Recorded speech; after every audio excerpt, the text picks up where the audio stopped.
Boss ಅಸಲಿ ಆಟ ಈಗ ಶುರು ಆಗಿದೆ. ಎಸ್, ಈಗಾಗಲೇ ಬಿಗ್ ಬಾಸ್ ಹಾಗೆ ಕಿಚ್ಚ ಸುದೀಪ್ ಅವರು ಹೇಳಿದಾಗೆ ಏನು 11 ಸೀಸನ್ ಬಿಗ್ ಬಾಸ್ ಆಯಿತು, ಆ ರೀತಿ ಈ ಸೀಸನ್ ಇರಲ್ಲ.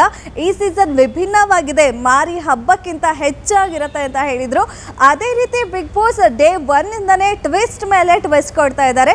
ಈಗಾಗಲೇ ಒಂದು ಎಲಿಮಿನೇಷನ್ ಕೂಡ ಆಗಿದೆ. ಹಾಗೆ ಇನ್ನು ಮುಂಬರುವ ಇನ್ನೇನು 3ನೇ ವಾರದಲ್ಲಿ ಮತ್ತೊಂದು ಎಲಿಮಿನೇಷನ್, ಅದಕ್ಕಿಂತ ಹೆಚ್ಚಾಗಿ ಫಿನಾಲೆ ಆಗತ್ತೆ ಅಂತ ಹೇಳ್ತಾ ಇದ್ದಾರೆ. ಸೊ ಈಗ ವಿನ್ನರ್ ಯಾರು ಅಂತ ತಿಳ್ಕೊಳ್ಳೋಕೆ 100 ದಿನಗಳ ಕಾಲ ಕಾಯೋ ಅವಶ್ಯಕತೆನೇ ಇಲ್ಲ. 3ನೇ ವಾರದಲ್ಲೇ ಫಿನಾಲೆ ಆಗುತ್ತೆ. ಅದಕ್ಕೂ ಮೊದಲು ಮತ್ತೊಂದು ಎಲಿಮಿನೇಷನ್ ಆಗುತ್ತೆ. ಅದು ಕೂಡ ಒಬ್ಬರಾದ್ರೂ ಆಗಿರ್ಬೋದು ಅಥವಾ ಗುಂಪಲ್ಲಾದ್ರೂ ಆಗಿರ್ಬೋದು. ಈ ರೀತಿ ಹೇಳೋ ಮೂಲಕ ಜನರಲ್ಲಿ ತುಂಬಾನೇ ಕ್ಯೂರಿಯಾಸಿಟಿ ಹೆಚ್ಚು ಮಾಡ್ತಾ ಇದೆ. ಬಿಗ್ ಬಾಸ್ ಟ್ವಿಸ್ಟ್ ಮೇಲೆ ಟ್ವಿಸ್ಟ್ ಕೊಡ್ತಾ ಇದೆ. ಏನಂದ್ರೆ ಬಿಗ್ ಬಾಸ್ ಅನ್ನ ಸ್ಟಾರ್ಟಿಂಗ್ ಡೇಸ್ ಅಲ್ಲಿ ನೋಡೋಕ್ಕೆ ಜನರಿಗೆ ಸ್ವಲ್ಪ ಬೋರ್ ಆಗುತ್ತೆ. ಯಾಕಂದ್ರೆ ಅಷ್ಟೊಂದು ಜನ ಬಂದಿರ್ತಾರೆ, ಮನೇಲಿ ಒಬ್ರಿಗೊಬ್ರು ಪರಿಚಯ ಮಾಡ್ಕೋತಾ ಇರ್ತಾರೆ. ಸೊ ಹಾಗೆ ಟೈಮ್ ಪಾಸ್ ಮಾಡ್ತಾ ಇರ್ತಾರೆ, ಟಾಸ್ಕ್ಗಳೇನು ಕೊಡಲ್ಲ.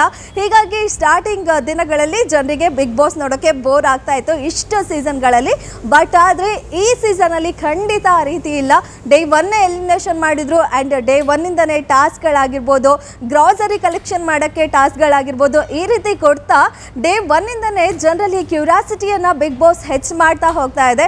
ಸೊ ಈಗಾಗಲೇ ಒಂದು ಎಲಿಮಿನೇಷನ್ ಆಗಿದೆ. ಇನ್ನು 3ನೇ ವಾರದಲ್ಲಿ ಮತ್ತೊಂದು ಅನ್ನೋಕ್ಕಿಂತ ಗುಂಪಲ್ಲೋ ಮತ್ತೊಂದು ಎಲಿಮಿನೇಷನ್ ಕೂಡ ಅಂತ ಇದೆ ಅಂತ ಕೂಡ ಬಿಗ್ ಬಾಸ್ ಹೇಳಿದೆ.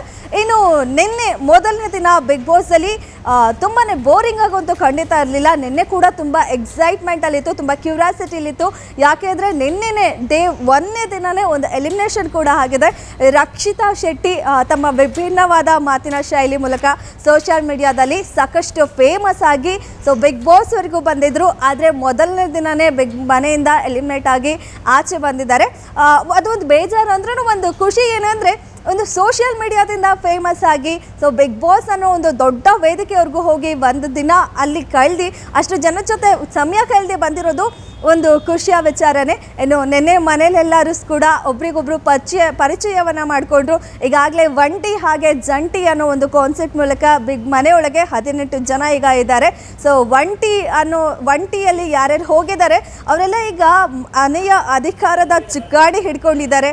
ಅವರು ಹೇಳಿರೋ ರೀತಿಯಲ್ಲಿ ಈಗ ಜಂಟಿಯಲ್ಲಿ ಯಾರು 12 ಜನ ಇದ್ದಾರೆ ಅವರು ಕೆಲಸಗಳನ್ನು ಮಾಡಬೇಕಾಗಿರುತ್ತೆ. ಆ್ಯಂಡ್ ನಿನ್ನೆ ಕೂಡ ಗ್ರಾಸರಿ ಕಲೆಕ್ಷನ್ ಟಾಸ್ಕ್ ಕೂಡ ಆಗಿದೆ. ಸೊ ಇದರಲ್ಲಿ ಸದ್ಯಕ್ಕೆ ಮನೆಗೆ ಬೇಕಾಗಿರೋ ಐಟಮ್ಸ್ಗಳನ್ನೆಲ್ಲ ಒಂಟಿಯಲ್ಲಿ ಯಾರ್ಯಾರು ಕಂಟೆಸ್ಟೆಂಟ್ ಇದ್ದಾರೆ ಅವರೆಲ್ಲ ಕಲೆಕ್ಟ್ ಮಾಡಿ ಜಂಟಿ ಇರೋರಿಗೆ ಕೊಟ್ಟಿದ್ದಾರೆ.